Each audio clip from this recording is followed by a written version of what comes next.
சொல்லுங்க, எங்க இருந்து பேசுறீங்க? மேம் நான் நாமக்கல்ல இருந்து ரேகா பேசுறேங்க மேம். சரிங்கம்மா, உங்களுக்கான சந்தேகங்களை மருத்துவர்கிட்ட தெளிவா தொடர்ந்து கேளுங்க. வணக்கம்மா. ஹலோ வணக்கம்மா. மேம் நான் நாமக்கல்ல இருந்து சுரேகா பேசுறேங்க மேம். சொல்லுங்கம்மா. மேம் எனக்கு வந்து 2 பெண் குழந்தைங்க மேம். அம்மா கொஞ்சம் இன்னொரு தடவை சொல்லுங்க.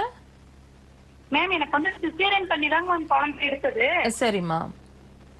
எனக்கு அந்த ஆபரேஷன் பண்ணதுல இருந்து மேம் இப்ப ஆபரேஷன் பண்ணி இந்த ஃபேமிலி பிளானிங் பண்ணிருக்கேன். ம் ஃபேமிலி பிளானிங் பண்ணிருக்கேங்க மேம். ம் அந்த ஃபேமிலி பிளானிங் பண்ணது வந்து எனக்கு வந்து இப்போ 1 வருஷம் ஆகுது. ம் அந்த 1 வருஷம் அளவாவே வந்து பாத்தீங்கன்னா நமக்கு இந்த அடிவயிறு மட்டும் மேம் ரொம்ப அந்த பீரியட்ஸ் ஆகிற டைம்ல மட்டும் எரிச்சல் எடுத்துக்குதுங்க மேம். ம் அது எதனாலங்க மேம் அந்த மாதிரி? நானும் ஹாஸ்பிட்டல்ல ஸ்கேன் பண்ணி கூட பாத்துட்டோம். அந்த ஒரு 6 நாளைக்கு மட்டும் அந்த மாதிரி இருக்குங்க மேம்.